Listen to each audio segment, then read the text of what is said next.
Hi, and welcome back to Mr. Raymond's Social Studies Academy for our AP review on civil liberties. And this one's going out to some of my former APGov Hall of Famers. And just a reminder that this is a review lecture, so be sure to subscribe for more detailed lessons on these topics coming soon.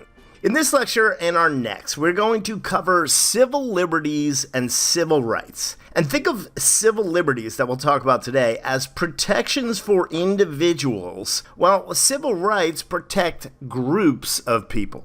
The purpose of the Bill of Rights, our Constitution's first 10 amendments, are to protect citizens' civil liberties. Remember, at the beginning of our course, it was the Anti-Federalists that insisted on the Bill of Rights being added to the Constitution to protect the people from the possibility of governmental tyranny. And one of our AP essential understandings for this course is how provisions of the Bill of Rights have historically been interpreted and updated mostly through Supreme Court decisions, which will be the focus of this review. So let's start with the First Amendment, the one that most Americans are familiar with, providing our 5 freedoms: religion, speech, press, assembly, and petition. We're going to first look at freedom of religion, which provides us with 2 of our must-know cases for the AP, and you will need to identify 2 clauses for freedom of religion: the Establishment Clause and the Free Exercise Clause. The Establishment Clause was created to ensure that the federal government would not create an official religion, but over time has been interpreted to ensure that the government does not favor any religion over another and creates what Thomas Jefferson referred to as a wall of separation between church and state, or church and the government. Our landmark Supreme Court case that we need to know for the Establishment Clause is Engel versus Vitale. In their ruling, the Supreme Court stated that the practice of public schools reciting prayers was a violation of the Establishment Clause and declared the practice unconstitutional. The Free Exercise Clause of the First Amendment was created to protect citizens from interference with their religious practices from the government. For the Free Exercise Clause, you need to know the case of Wisconsin versus Yoder, in which the Supreme Court ruled that Amish citizens in Wisconsin were entitled to remove their children after 8th grade, as compulsory education was interfering with their religious lifestyle and practices. So next, let's look at freedom of speech, another dearly held right in America. But like all rights, there are some limits. In the case of Schenck versus the United States, the Supreme Court upheld the arrest of Charles Schenck, who was arrested under the Espionage Act that was passed during World War I for passing out leaflets encouraging men to avoid the draft. Though Schenck's lawyers argued his First Amendment free speech rights had been violated, the court established what's called the quote-unquote clear and present danger test. In other words, speech that is considered dangerous to the public good was not protected by the First Amendment. Okay, so now we're going to look at what your AP will refer to as symbolic speech. And that brings us to a case called Tinker versus Des Moines, Iowa School District. This was a case of 3 students who had been suspended for wearing black armbands to school to protest the Vietnam War.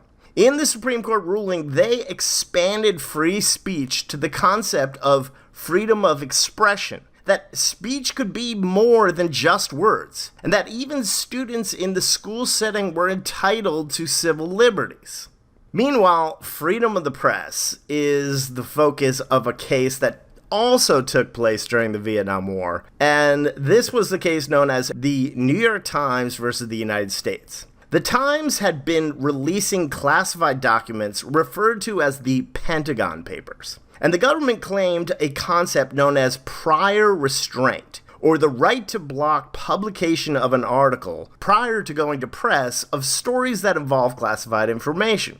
The court ruled against the government, striking a blow against the concept of prior restraint and strengthening the freedom of the press. Okay, so let's go to the Second Amendment's right to bear arms. And for our Second Amendment case, we're going to look at a concept we talked about during our federal lesson, incorporation, or sometimes known as selective incorporation. And this is the concept of spreading the Bill of Rights to the states. Hopefully you remember that the 14th Amendment, passed after the Civil War, said that, quote-unquote, no state shall deny, no state, due process of law or equal protection of the law. And this made the Bill of Rights applicable to state governments, whereas before it had only been protections from the federal government.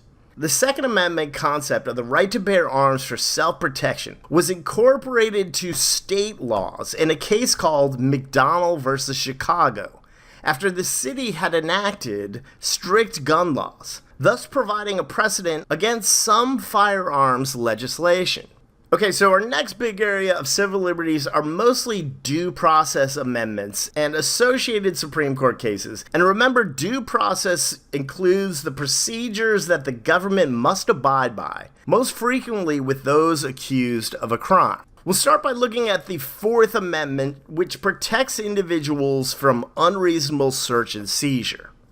What you need to know for your exam about the Fourth Amendment is what's referred to as the Exclusionary Rule.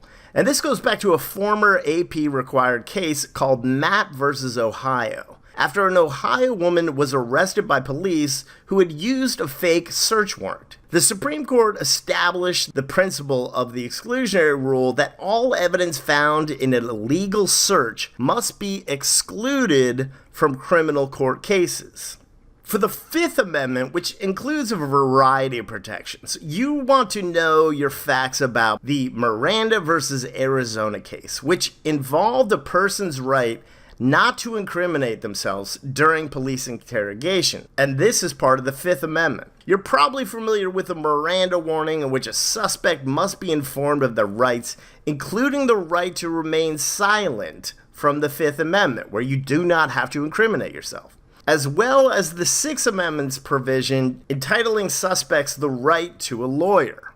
This brings us to the incorporation case of Gideon versus Wainwright, in which a lawyer must be provided to those who cannot afford one, a practice that was only guaranteed to federal defendants at the time. So let's end our must-know civil liberties with the right to privacy, which to many is surprisingly not an express protection in the Bill of Rights, although it's certainly been interpreted to be implied in several amendments, most often the Fourth Amendment. And this brings us to the final case of this lecture, Roe versus Wade, which you probably know as the case that legalized abortions. However, what the AP test wants you to associate with this case is the right to privacy, as the Supreme Court ruled that abortions were a private decision between a woman and her doctor, thus establishing the right to privacy precedent. And that is it for our brief overview of civil liberties. Next up is civil rights, but until then, stay safe, my friends.